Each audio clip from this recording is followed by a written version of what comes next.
Very much. I'm now proud to introduce Professor Milton Shain from the University of Capetown.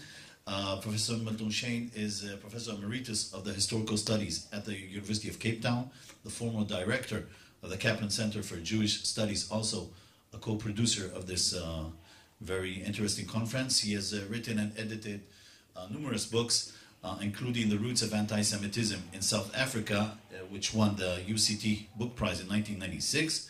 And most recently, he wrote his book, A Perfect Storm, Anti-Semitism in South Africa, 1930 through 1948, which we'll now hear some words about. At the year 2014, he was elected a Fellow of the Royal Society of South Africa, and now he will honor us with his words. Thank you very much, Professor Shain.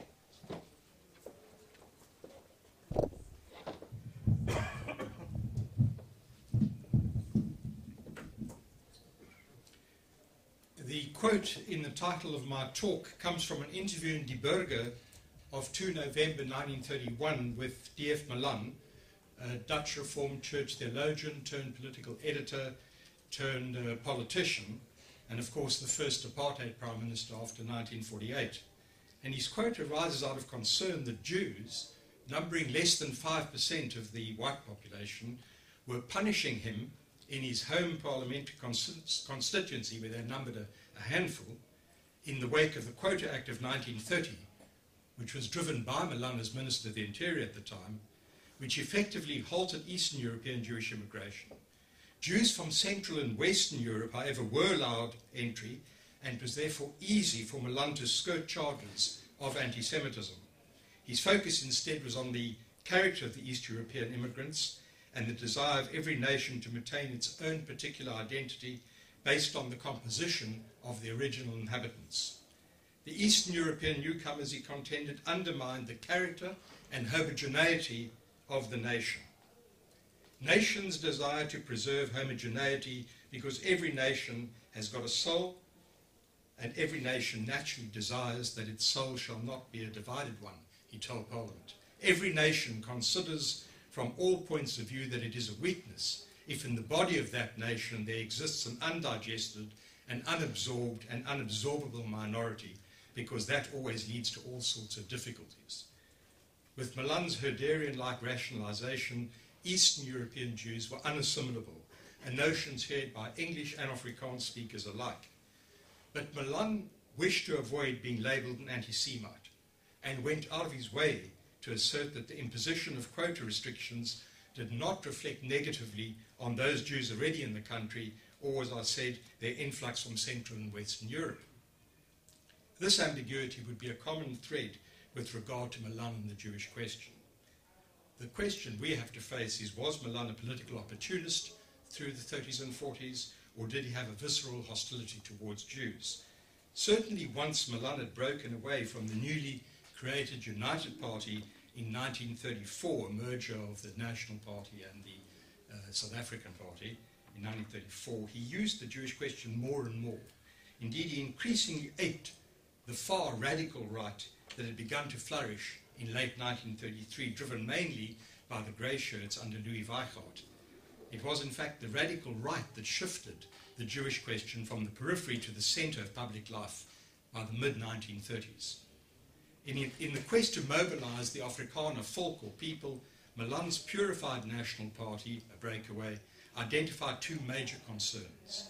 The power of alien capitalists, represented in the infamous Hoggenheimer cartoon caricature, who allegedly dominated the economy and thwarted Afrikaner advancement, and the growth of left-wing trade union activism that undermined the folkish agenda, increasingly personified by Solly Sachs, the General Secretary of the Garment Workers Union, who was Jewish. Particularly troubling was the advance of Afrikaner men and women into leadership positions in the union movement. Malan now increasingly looked over his right shoulder as the radical and conspiratorial right alerted South African whites to the exploitative, menacing and evil Jew. Obviously aware of their growth and potential to undermine folkish unity, Malan lambasted capitalism and accused the Herzog government of acting at the behest of Hoggenheimer. Soon he would lash out at the Chamber of Mines, which he believed to be under Jewish influence. In particular, however, he focused on the burgeoning influx of German Jews seeking to escape Hitler, and of course they could enter the country at that point.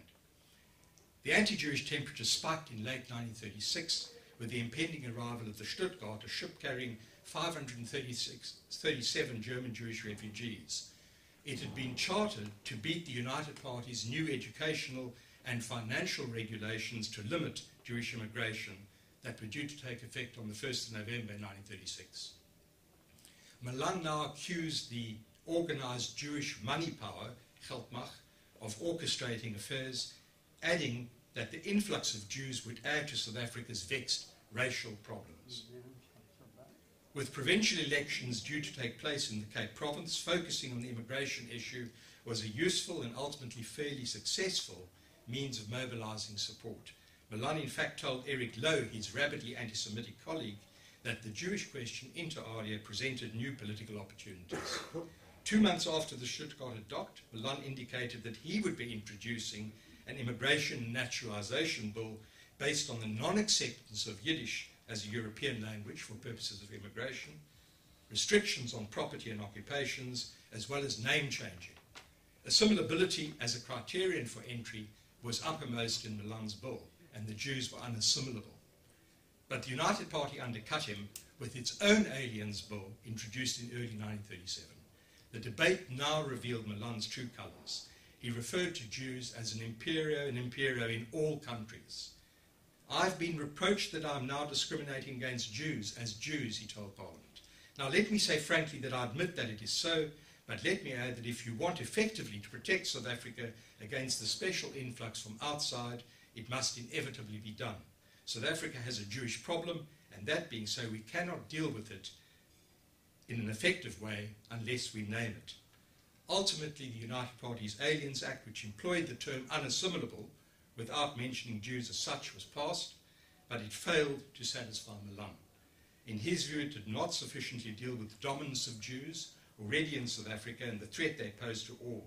He put it this way: the question arises with us as a people, not only how we are going to keep them out in the future, but how are we going to protect ourselves against those who are here?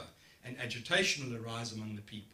That they should be protected in the country, and that we should eventually have a quota system to give the old population, to save the old population, English and Afrikaans speaking, and give them back again what they are entitled to and which they have been deprived of in the course of years. Malan's language now became increasingly shrill, and his comments bordered on the extreme. Indeed, his rhetoric went beyond the simple manipulation of the Jewish question for party political gain. He now genuinely appeared to see the Jews as an additional racial problem, as politically subversive and a bulwark against Afrikaner advancement. Ominously, he now called for a Nordic front to win back for the English and Afrikaans speakers the ground they had lost. In one particularly vitriolic attack, he linked Jews to a range of evils, particularly communism, and accused them of using the help of international financial organizations for personal gain. He accused Jews of being disintegrative because they objected to the united power of the nation and were antagonistic to all national movements. He even blamed coalition and fusion in 1933 and 34 on Jews, accusing them of doing everything in their power to keep the Afrikaners from uniting, resulting in, as he put it, their lowly and insignificant position in South Africa. Furthermore, he warned that their opposition to discrimination would lead to miscegenation with all its attendant evils. Similar ideas were repeated over and over again and taken into the 1938 general election, in which Malan played the ethnic card and built upon Afrikaner exclusivism. But employing the Jewish question was always helpful, particularly among the marginalized Afrikaners, and there were many, and the urban petty bourgeoisie who resented the Jewish commercial presence. On the opening night of the election campaign, he spoke of the need to get rid of parasitic exploiters who were robbing the poor. This was classic Malan. By using a thinly disguised metaphor for Jews, he could avoid being labelled an anti-Semite, while at the same time blaming the misfortune of Afrikaners on the presence of Jews in the economy. Importantly, he persisted in denying that he or his party was anti-Semitic, maintaining that his party would not readily discriminate against the Jew as long as no more Jews entered the country. Yet at the same time, he was quite happy to accept into the party ranks rabid anti-Semites. Following his defeat in the 1938 election, Malan reinforced his anti-Jewish stance. The organized power of money had once again triumphed, he told the National Party gathering. For this Hockenheimer victory, the Afrikaner nation must unhappily pay the price with its national ideals, its future and its honour, but it will rise and emerge from its humiliation. It will not and cannot take very long. And he said much the same at the party's Free State conference shortly after the elections. I'll quote, "Behind communism and liberalism there was a power which had grown tremendously of late, a power that made itself felt during the last elections. That power was Jewry. The Jews were in a minority in all countries, but they understood the art of attracting to themselves a great deal more than was due to them in proportion to their numbers. The means they employed were not only their economic power, but directly or indirectly they always preached the doctrine of liberalism, or, where it suited their purposes better, the doctrine of communism. They disseminated and propagated these doctrines of equality because they wanted no race or colour distinctions.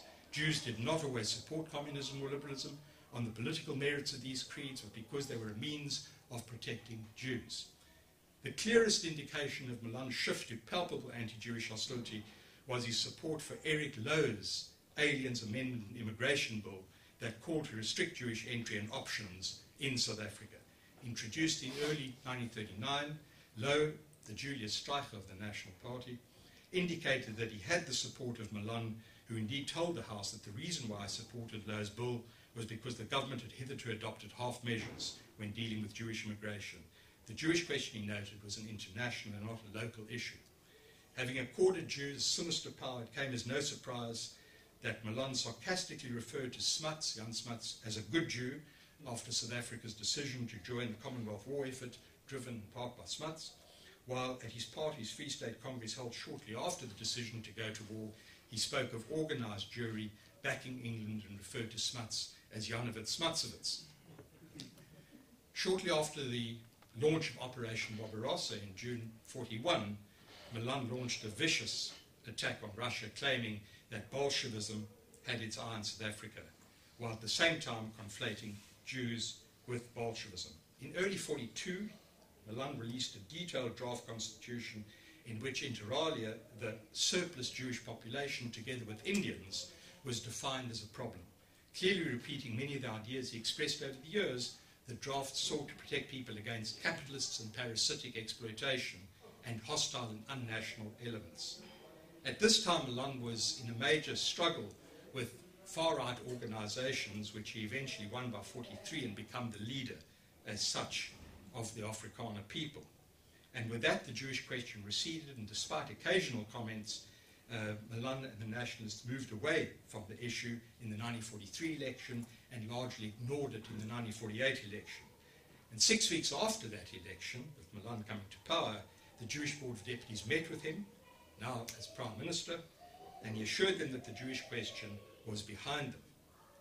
So, to conclude, it remains very difficult to gauge the extent to which Malan sincerely held anti-Jewish views, or whether as a political opportunist par excellence, he was simply attempting to undercut the radical right. Certainly his game plan in the mid-1930s was, as his most recent biographer, Lindy Kurtz, writes, to consolidate his support by drawing into the fold the smaller radical right parties that had been established during the fusion crisis. To this end, Malan was quite prepared to play the Jewish card, and he also knew that focusing on the Jewish question was a way in which the National Party in opposition could prize open the ruling United Party. Interestingly, Chief Rabbi Landau, interviewed in early 1937, said he did not believe Malan was at heart an anti-Semite, but was simply posturing. And the British High Commissioner, William Clark, too, saw rank opportunism, an observation also made by the German Minister Plenipotentiary Emil Wiel in the 1930s. Malan was an opportunist. Jan Hofmeyr, the Liberal, went so far as to tell a Jewish delegation shortly before the 1938 election that Malan was, quote, purely dishonest on the Jewish question, and that the matter would be dropped by the National Party if it did not make headway at the polls. In a letter to the Star, the Jewish writer Sarah Gertrude Millen shared this view. In assessing Malan, it needs to be noted that he had no truck with classic fascism and Nazism. In discussions around the possible electoral arrangement with Weichardt on the far right in late 1937, he made it clear he opposed the importation of European ideologies into South Africa. And it also needs to be noted that Malan was steadfastly opposed to removing Jews from membership of the National Party, despite strong attempts to cajole the Federal Council of the party into following the lead of the Transvaal province. It was a federal system which excluded Jewish membership. Malan held the line that the resolutions of individual provinces were not binding on the Federal Council of the party. It could, of course, be argued that Article 1 of the party's programme of principles identified Christian values at the core of the party and thus precluded Jews. But it is more likely that in refusing to bind the Federal Council of the party, Malan demonstrated unease and with outright anti-Semitism that also found expression in other public gatherings. And yet, as we've seen, his speeches were peppered with Jew hatred, sometimes delivered with disturbing conviction. For one historian, André van Deventer, these sentiments were isolated and not informed by visceral hostility to Jews. But it seems to me that reality is more complex. Malan's rationalization of the Quota Act in 1930, for example, was rooted in European romanticism and infused with nativist assumptions. Subsequently identified the Jew as an additional racial problem and often lapsed into anti-Jewish conspiratorial fantasies, arguably the hallmark of anti-Semitism. In this respect, Malan's biographer, Kurtz, appears to soft-pedal when she suggests that Malan was a simple opportunist when it came to the Jewish question. While opportunism was indeed a feature of his political style, and while some of his attacks were in all likelihood politically driven, he appeared too often consumed by imaginary Jewish machinations, especially when placed under pressure by the radical right. Yet we must acknowledge that Malan turned away from the Jewish question soon after the Second World War and refused to kowtow to Eric Lowe, persisted with Jew baiting, and did his best to pressurize Malan into maintaining the party's anti-Jewish policies. Indeed, as we've seen, soon after becoming Prime Minister, Malan assured the Jewish Board of Deputies that the Jewish question was a thing of the past, and he was the first sitting head of state to visit the newly created state of Israel. To conclude with the ultimate irony, and that was captured in Malan's preface to Rabbi Abrams's The Birth of a Community, when he praised the Jews for the maintenance of racial identity and the ability to adapt and, quote, fit themselves into the national structure of the various countries in which they happen to live. That Malan could become infatuated with and effectively praise unassimilability, a term of abuse for over 2 decades, illustrates succinctly the contingency and superficiality of his Jew hatred. Paradoxically, Jewish survival now served Malan as a model for the Afrikaner, now existentially threatened in a decolonizing world.